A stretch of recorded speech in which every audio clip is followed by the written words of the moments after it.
Hey guys, happy Friday in your Max Salary Week.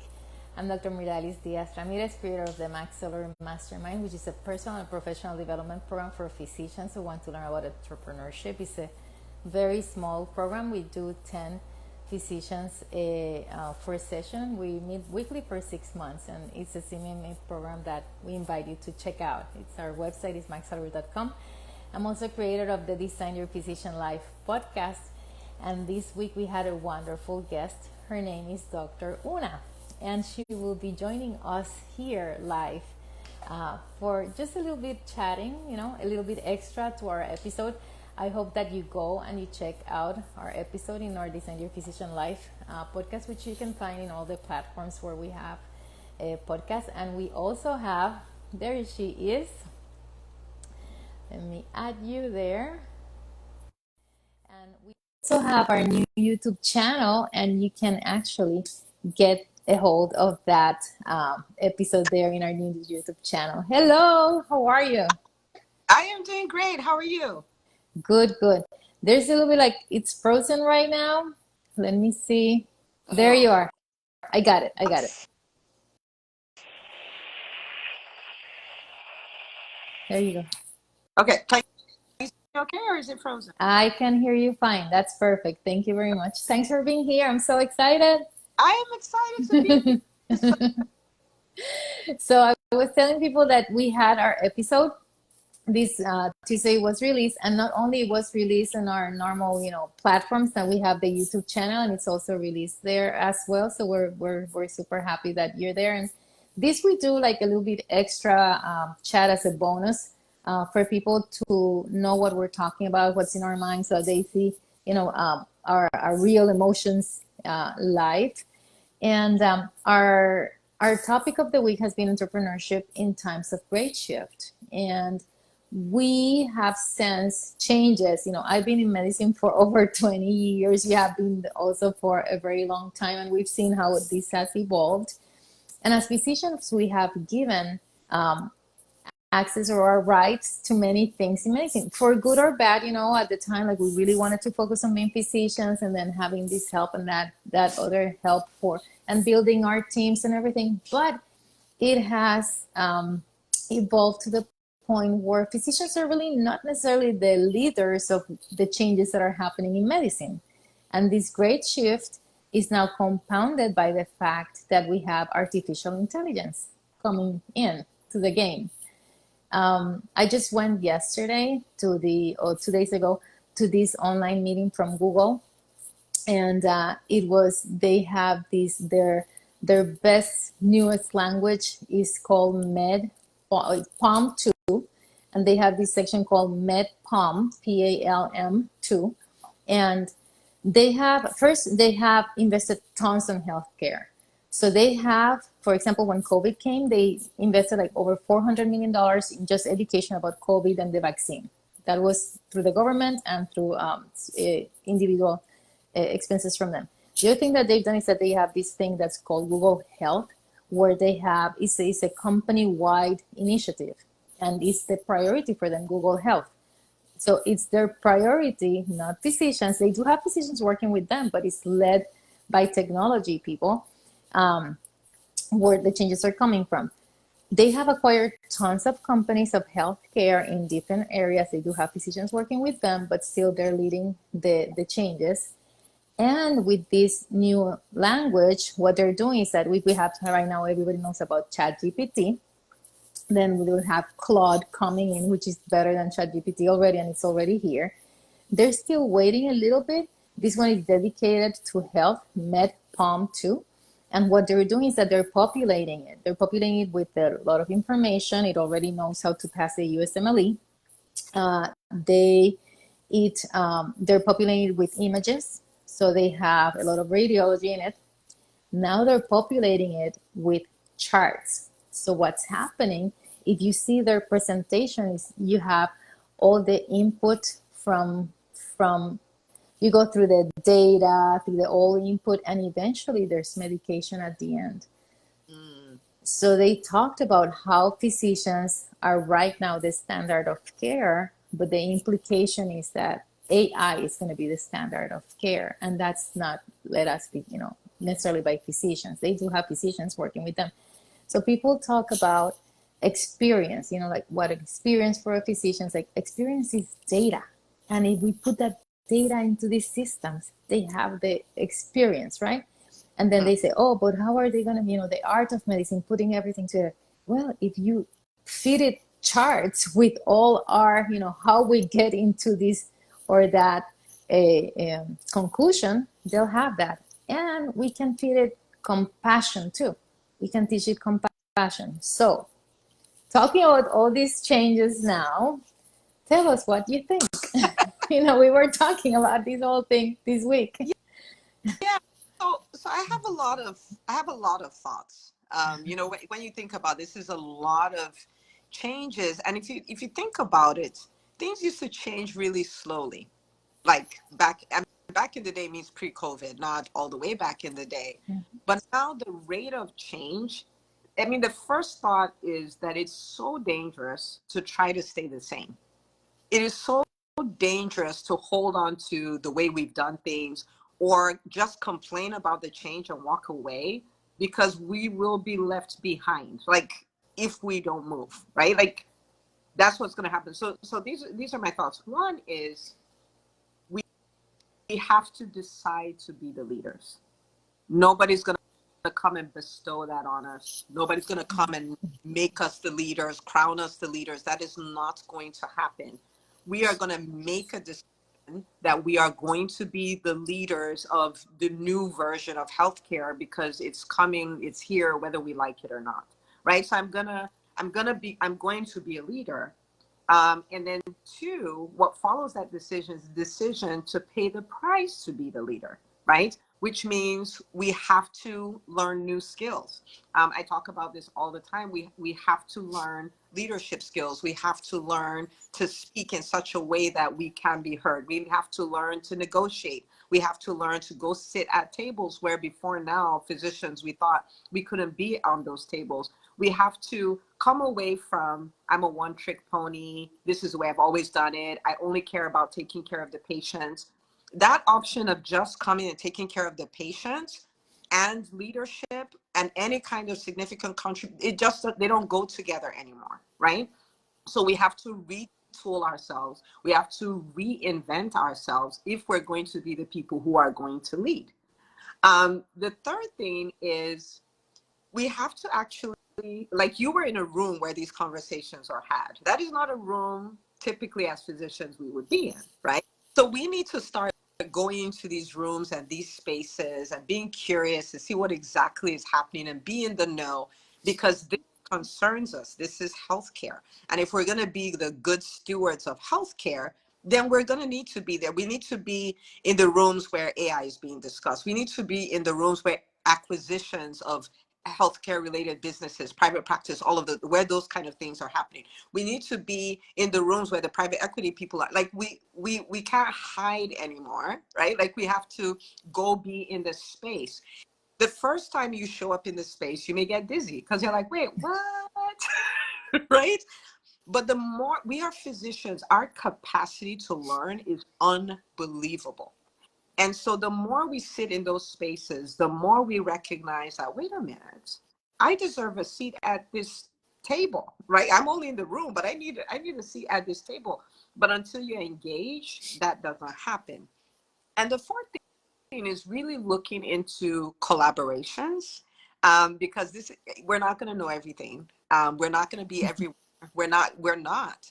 And so we want to start thinking, like, beyond what we've done in say a hospital setting or a private practice setting. What kind of collaborations can I have with somebody who is really in the know with AI, or who is running an AI company, or who is behind acquisitions, or any of these things?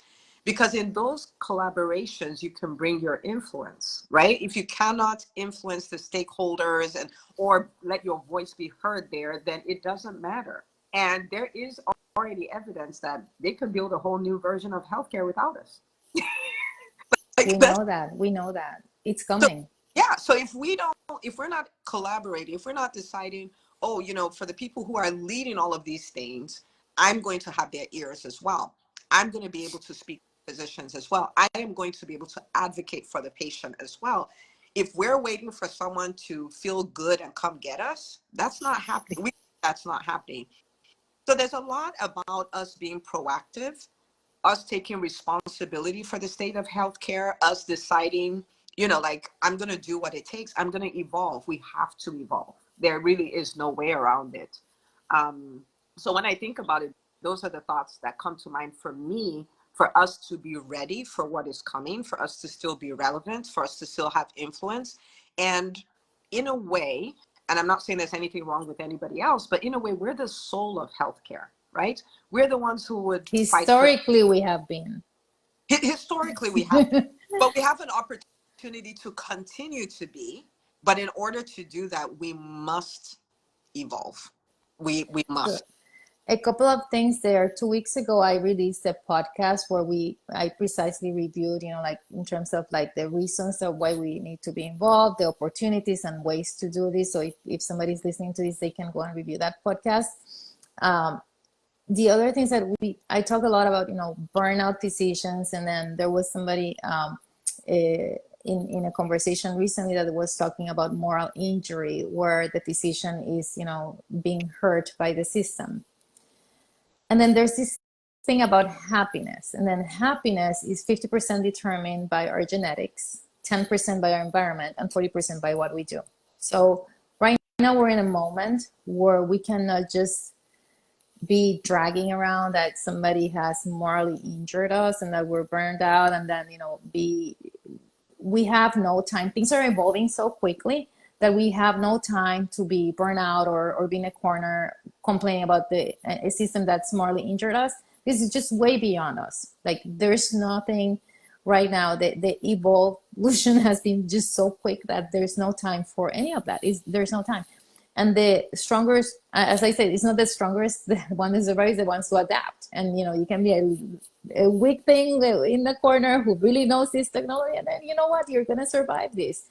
And this thing with getting into the rooms, yes, we deserve a place in the rooms, but we have to earn it now. We cannot just go into the room. And in medicine, we've learned that from the first day, you're the captain of the ship and you're the leader of this thing. And we've never taught really any leadership skills or communicating skills or negotiating skills or any of this stuff. These are things that we have to quickly learn and adapt, because it's here to stay. And the truth is, if you're in these conversations, in these rooms, is scary to the point, there's going to be a lot of changes and they're not determined by us. We are not the ones who are leading it, but we can certainly contribute to it. But we have no time right now for being burned out. We don't have time to be blaming a system or anything like that. What we have right now, time is to adapt with it. And if 10% of our happiness is what the environment is, 40%, we have the capability of doing this. And the way that we've been taking care of our patients, the way that we've been taking care of our lives, with all the things that we've had to learn, all this stuff that we've done as physicians, we can do it. We just have to understand that right now is the time. And it was a long time ago. That was the right time to act, but we still have a window, but that window is going to close very quickly. And we have to realize that it's not a time for denial, because there's nothing to deny. It's here. And yes, it's a great, great, great shift. Yeah. And really, when I think about it, sometimes when you've been in something for really long, you think you'll be there forever, right? And so when I remember when the changes in medicine became obvious to me. So we're talking 2016, 2017. And I'm like, okay, I remember posting in a Facebook group, I was like, what if this is 2022, right? That was a long time ago then. What if this is 2022? Only 5 years, by the way. And medicine has changed so much that there's so many people who can do what you do. What will you do to still have a significant career, to still have an impact in medicine and all of those kind of things? And there were tens of people who were like, that will never happen. My job will always be in high demand. And I'm like, I would like to agree with that, but the handwriting is on the wall. Okay. Now that was 2017 and 2016, 2017. And what made me really start thinking about that is because it looks like it won't change, but look at Blockbuster. Like if I talk to my kids, I have to explain to them that once upon a time there was this thing called Blockbuster, but they were the ones running the show then. Think about people whose jobs were to organize paper charts.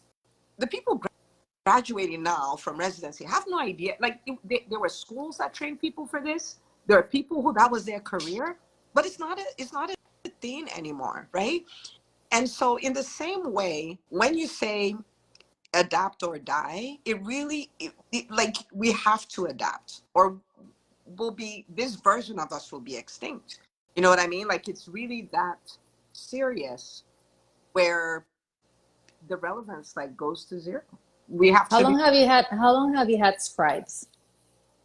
Have you had scribes in your practice? We've had for a number How of long years, have you, how long have you known of scribes? 5 years, 6 years, 10 years? probably 5 years. Okay, 5 years, right? 5 years is like the average that we know of scribing. Scribe, scribes are not needed as of today. That position is come and gone. If you have a position where you have scribes in your practice, right now you can get scribing for $120 a month, unlimited access. And scribing, I'm sorry for those who want to be physicians and who are using this position as the position of coming to our offices to learn all this stuff. But we might not have to worry about that in the future either, like for this stuff. But scribes are not needed as of today. It's a position that's completely eliminated. And if you don't believe it, just contact us and we'll give you some examples of things that you can implement in your office right away today. You can get scribing, for free for 10 charts a month, and we're not seeing 10 patients a month, but you can try it. And it's really happening. It's today. That was the position that opened really for everybody. Was so great 5 years ago. It's only for the last 5 years. Yeah. And it's gone. And it's not only for this, it's only, it's for the whole world. So if physicians were really not exempt, talking about experience, if you see like right now, these machines, they can take a test and they can pass the USMLE, and then they say, they don't know what one physician knows. They know what all physicians know, right? So it's not all doom and gloom. It's a matter of adapting. And that's what we're trying to do here. We're trying to really create conscience about what's really happening. We were on the stages, like where COVID came, and we never knew that life could be like during the COVID times. We never could have imagined that we survived that. We adapted to that, and the changes were, incredibly huge. Now we're in such a way that I'm guessing that people had a little bit more time to really aggressively work during that period of time in this technology. And then now we're seeing that. And we don't have quantum computing yet, which is around the corner. So just forget about that. Like, we can't even think about that right now. But the point is of doing these talks for physicians specifically, having being a physician who's been burned out, going through that, healing from that through entrepreneurship, and now seeing the changes that we have here. We just have to continue adapting. Change and death are the two things that we have for sure. Mm-hmm. And if we don't adapt, kaput. We are dead meat shortly. But, some things are going to be quicker. Some things are going to be slower. If you're a surgeon or you're a plastic surgeon, you're somebody who does injections, you're somebody who does manual work, we still have time to go. But there's a lot of manual stuff that's happening too. From the time I remember we did some research at MIT and Harvard, and from the times that we did that in our undergrad years, my husband was already working something that was the touch. And I was talking today to cosmetic surgeons here, a friend of ours, and they said, oh, but they won't be able to inject the face. And I say, okay, just imagine this. You have a mask with little needles, and you have already mapped the face there, and you just go to the thing and say, quick, and then you get all the injections. Who says you cannot do that, right? We can get that, all those facial injections done, just, all those injectors can go, and then you can have just an operator there putting the images and stuff in the machine, and that can happen. So if it can be taught, people are doing it for good or for bad. It's happening. It's not that we can stop it. It's like how we can contribute, and not only from the development of the technology, also from regulation. From a regulation point of view, we have tons of physicians who really are great at negotiating at state, national levels, and they can go and work there. Um, and this is might be the great opportunity where you can mix, your knowledge of medicine, your desire to be speaking and representing, and all this stuff. Unfortunately, physicians, we don't support our packs to the level that other people do. Yeah. Uh, and right now, people are talking about, they're so tired that they're talking about uh, unionizing, which it goes against entrepreneurship. Really, you're not on the right side of the table. That's a whole topic, and I know people might be very passionate about that right now. But that's like the ultimate submissive form of living. You're not in leadership if you're a union. You're on the other side of the table. You're begging for something to happen, and that's the evolution that we never would have seen this coming. So things are happening, but we just have to adapt, guys. That's what I have to say. That's the bottom line, and adapting will look different for different people, in the sense that when I think about it, I like to think of the people who are entrepreneurs. That's their path. They're going to emerge. They're going to leverage that to engage in adapting. Some people are the leaders. They're the ones who are going to lead organizations and really go into all these spaces where these things are happening and influence the changes that are happening, right? And then those who are advocates, whether that's for physicians or for the patients or whatever. And if you actually sit to think about yourself, there's something that has been calling on you forever. And you may have said, well, I'm just a physician. We don't do things like that. Or I don't know how, and all of those. And now is really the time to start embracing it. You may hear the things we're talking about here, and it may seem like it's complicated or it's a lot or whatever. But the important thing is, one, we have to adapt. Two, we have to start that process now, right? So whatever that looks like what is the next step I can take? What is the room I need to be in? What is the podcast I need to listen to? What's the, like, take an act. Like, I hope for everyone listening, you don't listen and say, this is interesting that this is going on, or I can't believe this is happening, or any of those things. I really hope that people would decide to take steps and start or amplify their journey of adapting, right? Because really that's what this is all about. We can't stay the same. It's going to be rough if we stay the same. It's really rough. Yeah. So I had a very interesting conversation with this particular physician. It's a podcast that's coming up. I cannot tell you much about it, but a very cool thing is that, as you said, like some people might think, oh, I'm just a physician. It's like, yes, you're not just a physician. There's people out there who cannot believe they're talking to a physician one-on-one for this particular thing. So if you take a look at what's been developed, you can, for example, if you're somebody who's looking for a space, first going to conferences and places where they're talking about this. We have in our podcast, as I said, we have all these topics coming up, and we have these Facebook Lives every Friday that we're exploring these more of AI topics recently. But if you go to a company and you have a particular interest in your area, whatever it is in your specialty, for example, you can go and offer, and look up and talk to these guys. They're looking for physicians to help them to develop these systems. Because at the end of the day, many of them are creators, but they don't necessarily have the whole understanding of how this is going to affect patients, how it's going to affect systems, how it's going to be implemented, how it's going to be, who's going to pay for what, and all these things. So we can contribute in different stages of that whole process. So the conversation was that, discovering like these guys are thirsty for physicians to come and help them in that way, because it also legitimizes what they're doing, right? So you're helping each other in making sure that this would have a great impact from your point of view. Really, I think that the best advocates for patients are physicians. I think that's undeniable. And as we said, it has been the standard of care, but that's going to change. And we have to make sure that when that happens, uh, very likely that it will happen. Okay. I'm not saying 100%, but very, very likely that we have really helped that process. And we can do that. We can do that. We're prepared for that. We just have to look for those windows. Those windows are not going to come to us now. We're not the ones calling the shots. We really have to look for our space and make in our entrance and not wait for that. Yeah. Yeah, it used to be everybody came to us. Now we're going, and it's not a bad thing. We just need to recognize that the direction is different, right? And so, it really is that thing of making ourselves visible and making ourselves available in those spaces.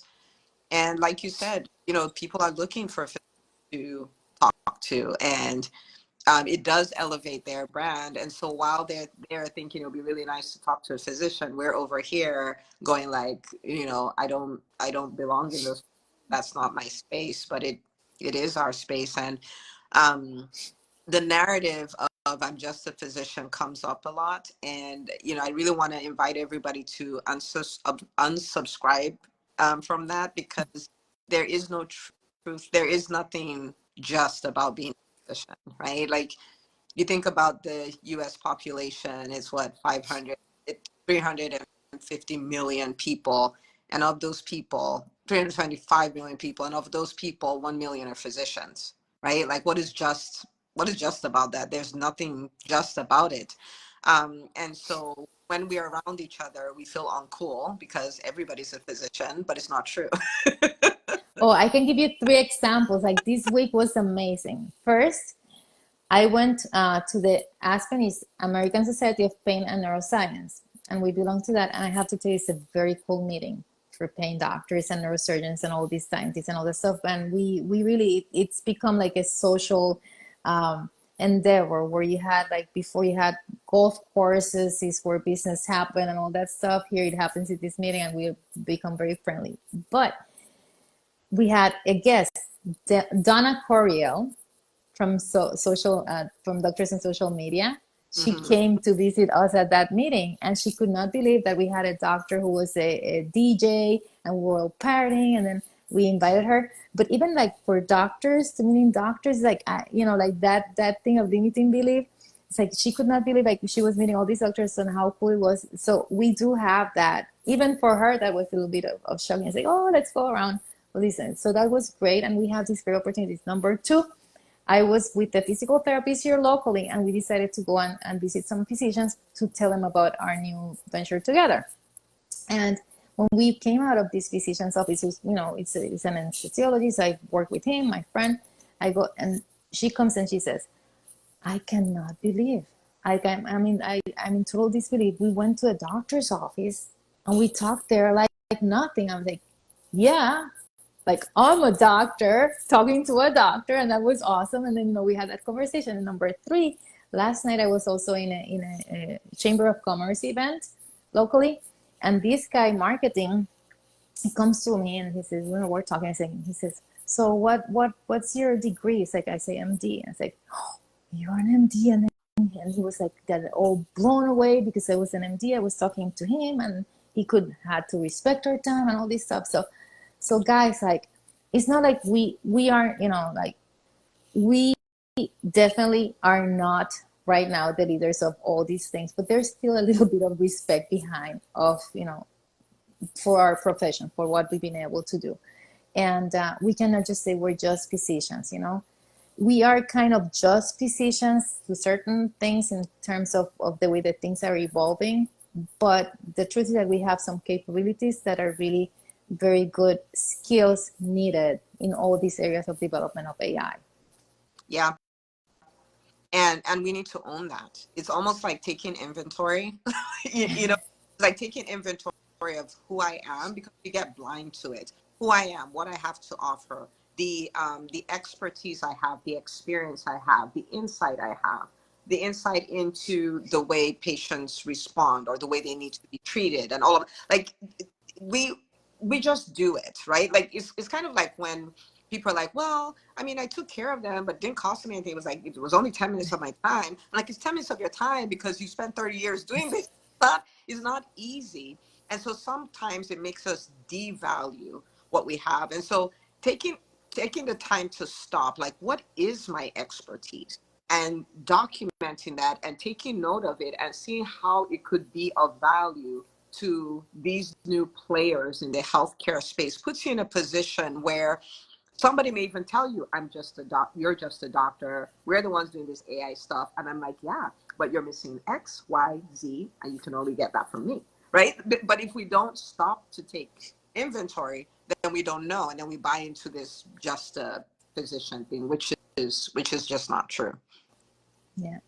Well, I want to thank you for being here. For those of you who are watching, please do hashtag replay, hashtag live if you can, and then go and visit our website, maxallure.com, MAXALLURE, our new YouTube channel, Max Allure Mastermind on YouTube, and our Design Your Physician Life podcast, where you can listen to all our conversation that we had. And I haven't told people here, but we had a wonderful conversation where we have some, let's see, some input from some famous people coming to interview you. So I think that was a fun game that we played. So if you haven't seen it, just go Design Your Physician Life podcast or our latest episode with Dr. Una.